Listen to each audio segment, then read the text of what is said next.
Hi friends, कैसे हैं आप सभी। आई होप आप सभी अच्छे होंगे। आपका स्वागत है ज्ञानम शिक्षा के अगली वीडियो सेगमेंट में। आज मैं बात करूंगा cable television network regulation act 1995 के बारे में।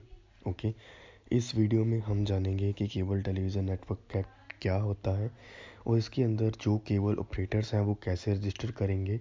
ओके, अगर उन्होंने रजिस्टर कर लिया, उनको क्या रेगुलेशन दी गई हैं। ओके, उन्होंने क्या क्या करना है, क्या क्या नहीं करना है, और इसमें जानेंगे सीजर एंड फिनिशर्स के बारे में, उनके इक्विपमेंट की। ओके, सो इस वीडियो को स्टार्ट करने से पहले आप इस चैनल को सब्सक्राइब कर लीजिएगा। ओके, ताकि आपको ऐसी इंफॉर्मेटिव वीडियोस मिलती रहें। चलिए स्टार्ट करते हैं आज की वीडियो बिना किसी देरी से।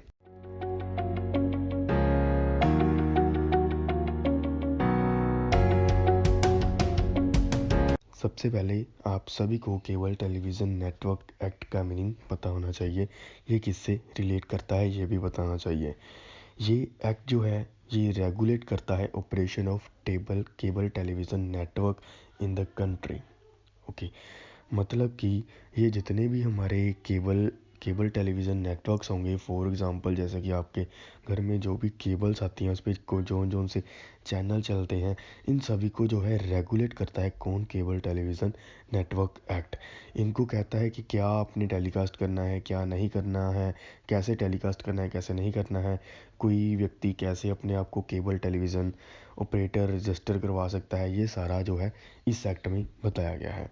ओके, इसका सबसे पहला पार्ट है regulation to the cable television network. ये क्या केबल टेलीविज़न नेटवर्क को क्या क्या रेगुलेशंस दी गई हैं।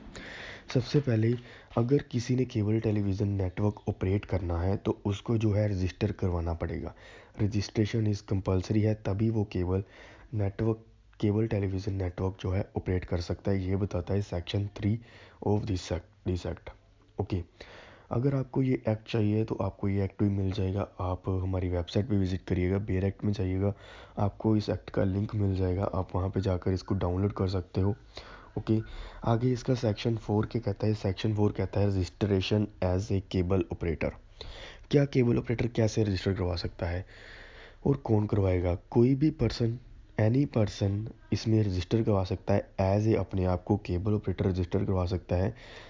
रजिस्ट्रेशन अथॉरिटी को, एक रजिस्ट्रेशन अथॉरिटी बनी होती है केबल टेलीविज़न नेटवर्क ऑपरेटर्स के लिए, वो वहाँ पे जाकर जो है वो अपने आप को रजिस्टर करवा सकता है केबल टेलीविज़न नेटवर्क के लिए। ओके, और जो केबल ऑपरेटर होंगे जिसने रजिस्टर करवाना है, उसको जितने भी उसके क्राइटेरिया हो गए, कंडीशंस होंगी, उनको सभी को मानना पड़ेगा। ओके, डॉक्यूमेंट जो भी वो मांगेंगे उनको देना पड़ेगा और फीस जो है वो जमा करवानी पड़ेगी जितनी भी उनकी बनेगी। ओके, आगे बात करते हैं क्या रजिस्ट्रेशन अथॉरिटी ऐसे ही जो सभी को इशू कर देगी। नहीं गाइस, सभी को इशू नहीं करेगी कोई भी रजिस्ट्रेशन सर्टिफिकेट। सबसे पहले वो वेरीफाई करेगी उसके डॉक्यूमेंट्स, उसके सारे क्राइटेरिया को, कंडीशंस को जानेगी, क्या इसने सभी कंडीशंस मानी है, फुलफ़िल की है, वो सारा देखेगी। उसके बाद जो है रजिस्ट्रेशन सर्टिफिकेट जो है इशू करेगी एज ए केबल ऑपरेटर का। ओके, बट वो जो रजिस्ट्रेशन अथॉरिटी है वो इसको रिफ्यूज़ भी कर सकती है, इसको ग्रांट करने के लिए रिफ्यूज़ भी कर सकती है। लेकिन उसको रिफ्यूज़ ग्रांट करने के लिए कोई भी रिफ्यूज़ ग्रांट रिफ्यूज़ करने के लिए उसको सर्टिफिकेट, उसको जो है एक रीज़न मेंशन करना पड़ेगा in the written form. Okay, उसको रिटन फॉर्म में रीज़न मेंशन करना पड़ेगा क्यों इन्होंने जो है इसको रिफ्यूज़ किया है। ओके, और आगे मैं बता देता हूँ गाइस आपको कि जो इसमें registration as a cable operator में अकेला जो है रजिस्ट्रेशन करवाने का नहीं, री रजिस्टर करवाने का भी है। जैसे कि एक बार रजिस्ट्रेशन करवा ली, फिर अगर उसने रजिस्ट्रेशन करवा रही है, उसकी रजिस्ट्रेशन एक्सपायर हो गई है या कुछ हो गया, तो वो भी इसी सेक्शन में आएगा। और आपको बता दो इसमें कि अगर जो रजिस्ट्रेशन अथॉरिटी है उसने बरखिलाफ़ उस केबल ऑपरेटर के अपना जो है फैसला दिया है, लाइक उसको वो रजिस्ट्रेशन सर्टिफिकेट नहीं दिया है, उसको रिवोक कर दिया है, कोई भी कंडीशंस पे उसके सारी कंडीशंस नहीं फुलफ़िल इसके ऊपर, तो वो पर्सन क्या कर सकता है, वो सेंट्रल गवर्नमेंट के पास जो है सेंट्रल गवर्नमेंट को कह सकता है कि इन्होंने मेरी जो है वो इन्होंने केबल ऑपरेटर का जो सर्टिफिकेट है वो मेरा खारिज कर दिया है। ओके, वो सेंट्रल गवर्नमेंट को अपील कर सकता है, एप्लीकेशन दे सकता है। आगे हम बात करते हैं, सेंट्रल गवर्नमेंट भी किसी का भी रजिस्ट्रेशन जो है ग्रांट की गई रजिस्ट्रेशन, ओके, वो कैंसिल कर सकती है। वो कैंसिल कैसे करेगी? अगर सेंट्रल गवर्नमेंट को लगता है कि इसने कोई टर्म एंड कंडीशन वायलेंट की है, इस एक्ट के लिए कोई टर्म एंड कंडीशन वायलेंट की है, तो वो उसका जो है लाइसेंस, रजिस्ट्रेशन सर्टिफिकेट या उसको रजिस्ट्रेशन ग्रांट की होगी, वो उसको रिवोक कर सकता है और सस्पेंड कर सकता है। सेंट्रल गवर्नमेंट इस केबल ऑपरेटर का जो सर्टिफिकेट है, रजिस्ट्रेशन सर्टिफिकेट है या रजिस्ट्रेशन ग्रांट की गई है, उसको अगर उसने सस्पेंड करना है तो उसको दूसरे केबल ऑपरेटर को जिसका उसने सस्पेंड करना है उसको एक रीज़नेबल मौका देना चाहिए कि वो अपना जो है, अपने जो पक्ष है खुद के सामने, सेंट्रल गवर्नमेंट के सामने ही रख सके। ओके, उसको सुने बिना वो उसका सस्पेंशन नहीं कर सकती, रेवोकेशन नहीं कर सकती। आगे बात आती है transmission of programmes through digital addressable system. Okay, इसमें क्या कहा गया है? इसमें कहा गया है, मैं आपको आसान तरीके से समझा देता हूँ कि जो सेंट्रल गवर्नमेंट है वो अपनी नोटिफिकेशन द्वारा, अपने नोटिफिकेशन या गैजेट के द्वारा, एक अपनी गैजेट, ऑफिशियल गैजेट के द्वारा नोटिफिकेशन इशू करती है कि एवरी केबल ऑपरेटर को, सारे केबल ऑपरेटर को एक नोटिस इशू कर सकती है कि वो क्या करें, वो ट्रांसमिट करें या डी ट्रांसमिट करें किसी प्रोग्राम को। ओके, सेंट्रल गवर्नमेंट ऐसा केबल ऑपरेटर्स को कह सकती है।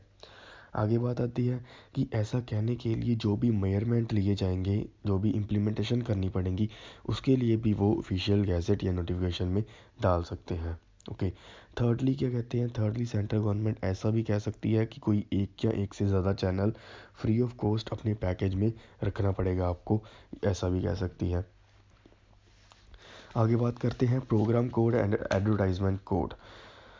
आपको सभी को पता होगा गाइस कि जो भी केबल ऑपरेटर होता है वो बिना कोड, प्रोग्राम कोड के कोई भी प्रोग्राम जो है ट्रांसमिट नहीं कर सकता केबल पे, टेलीविज़न पे। ओके, यही सेंट्रल गवर्नमेंट के द्वारा बनाया गया है कि अगर किसी केबल ऑपरेटर ने कोई भी प्रोग्राम जो है टेलीकास्ट करना है टेलीविज़न पे, उसको पहले प्रोग्राम कोड लेना पड़ेगा, एक जो उस प्रोग्राम का स्पेसिफिक कोड होगा। एडवर्टाइजमेंट कोड भी सेम ऐसे ही होता है कि अगर कोई एडवर्टाइजमेंट हमारे टेलीविज़न पे आ रही है तो उसका पहले एक कोड बना होगा, एडवर्टाइजमेंट कोड, जो कि सेंट्रल गवर्नमेंट के द्वारा जो है दिया गया होगा। आगे बात करते हैं maintenance of register. Cable operator को रजिस्टर भी मेंटेन करने के लिए रखना पड़ता है। उसको एक महीने के जितने भी प्रोग्राम आए होंगे उसको ब्रीफ में लिखना पड़ेगा क्या क्या प्रोग्राम उन्होंने डाले हैं। ओके, आगे उसको ये रजिस्टर जो है 1 साल तक जो है मेंटेन करके रखना पड़ेगा। आगे बात आती है compulsory television of certain channel. Compulsory transmission of certain channel means होता है कि कुछ सेंट्रल गवर्नमेंट जो है, सेंट्रल गवर्नमेंट नोटिफिकेशन में बताती है कि कौन कौन से चैनल जो है ये कंपल्सरी टेलीविज़न में आएंगे ही आएंगे, फ्री ऑफ कॉस्ट आएंगे। फॉर एग्ज़ाम्पल दूरदर्शन होता है, वो फ्री ऑफ कॉस्ट आता है आपके टेलीविज़न पे। और जो पार्लियामेंट के रिलेटेड जो भी होंगे, पार्लियामेंट से रिलेट करते हुए टेलीविज़न नेटवर्क होंगे, चैनल होंगे, वो भी सारे जो हैं टेलीकास्ट किए जाएंगे आपके टेलीविज़न पे free of the cost. Okay, अब बात आती है कि standard equipment, use of standard equipment, कि जितने भी केबल ऑपरेटर होंगे उनको स्टैंडर्ड इक्विपमेंट यूज़ करने होंगे, कोई भी सस्ता इक्विपमेंट यूज़ नहीं कर सकता, उनको जो भी स्टैंडर्ड बनाया गया होगा, सेंट्रल गवर्नमेंट के द्वारा जो भी स्टैंडर्ड्स बनाए होंगे उस इक्विपमेंट को यूज़ करने के लिए वो मेंशन होने चाहिए। लाइक इक्विपमेंट मतलब होता है जो भी औजार यूज़ करेगा, जो भी उसको अटैच करेगा, केबल्स लाएगा, लगाएगा, वो एक स्टैंडर्ड की होनी चाहिए, जो कि इस एक्ट में बताया गया होना चाहिए कि कैसी चाहिए।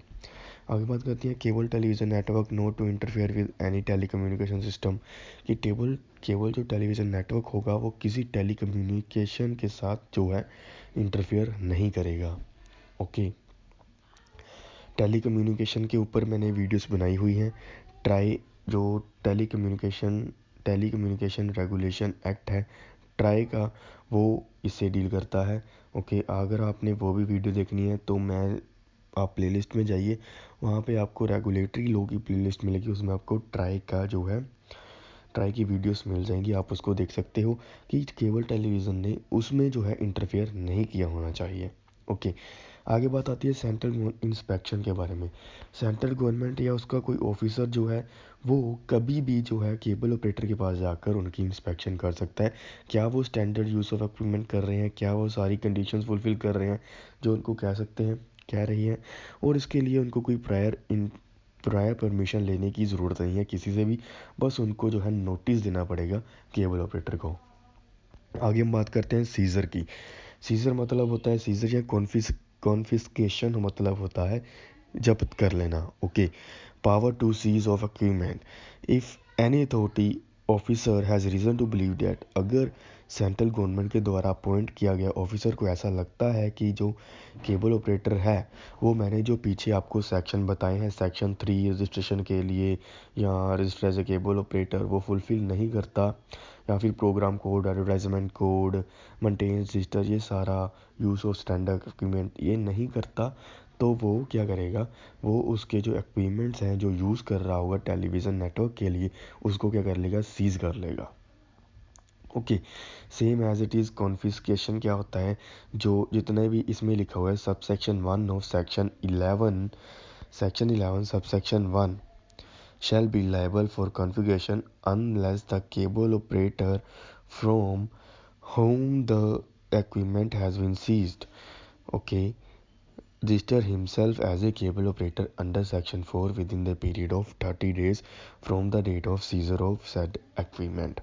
ओके, जो उन्होंने सीज किए गए होंगे इक्विपमेंट्स, ओके, अगर केबल ऑपरेटर ने अपने आप को रजिस्टर नहीं करवाया सेक्शन 4 के अंदर, okay, with in the period of 30 days, जब उसके जो इक्विपमेंट है सीज हुए हैं, जब उसके इक्विपमेंट सीज हो गए, उसके 30 दिन के अंदर अंदर उसको जो क्या करना पड़ेगा, रजिस्टर करवाना पड़ेगा फिर से कौन, सेक्शन 4 के अंदर। ओके, रजिस्टर करना पड़ेगा। अगर उसने रजिस्टर नहीं करवाया तो उसका जो इक्विपमेंट्स हैं वो कॉन्फिस्केट कर लिए जाएंगे। सीज मतलब होता है टेम्परेरी, कॉन्फिस्केशन मतलब होता है परमानेंट, सीज कर लिए जाएंगे। ओके, और इसके लिए वो क्या करेगा, इसके लिए उसको एक और अपॉर्चुनिटी दी जाएगी कि वो अपने आप को, अपना पक्ष जो है रख सकता है, रिप्रेजेंट कर सकता है इन द रिटन फॉर्म में। ओके, वो अपना पक्ष रिटन फॉर्म में अपना रख सकता है, रिप्रेजेंट कर सकता है। ओके, आगे वो अपील भी कर सकता है कोर्ट में, और कोर्ट में अपील करने के बाद उस, अगर कोर्ट ने डिसीज़न दे दिया, अपीलेंट कोर्ट ने डिसीज़न दे दिया कि जैसा भी डिसीज़न दिया गया होगा, वो आगे फर्दर उसको हायर कोर्ट में जो है अपील नहीं कर सकता इसके रिलेटेड। आगे बात करते हैं इसमें पनिशमेंट क्या डिफ़ाइन की गई है। जो इसमें पनिशमेंट होगी, अगर उसने कोई भी टर्म एंड वायलेशन की, इस एक्ट की प्रोविज़न को रिलेटेड कोई भी ऐसी प्रोविज़न को छेड़ा या कोई ऐसी प्रोविज़न नहीं मानी, तो उसको जो है पहली बारी के लिए 2 साल की सज़ा होगी और 1,000 रुपया फ़ाइन होगा, और या फिर दोनों हो सकते हैं। और आगे ऐसा करता रहता है तो उसको 5 साल की सज़ा होगी और 5,000 रुपया फ़ाइन होगा। ओके, सो गाइस, यही था cable television network regulation act. I hope आपको ये समझ लग गया होगा। अगर आपको इससे रिलेटेड कोई भी डाउट है, please go to comment box में जाइए, कमेंट करिए, मैं आपके कमेंट का ज़रूर आंसर करूँगा। ओके, इस चैनल को सब्सक्राइब करना मत भूलिएगा। Thank you so much guys for watching. Subscribe for more videos.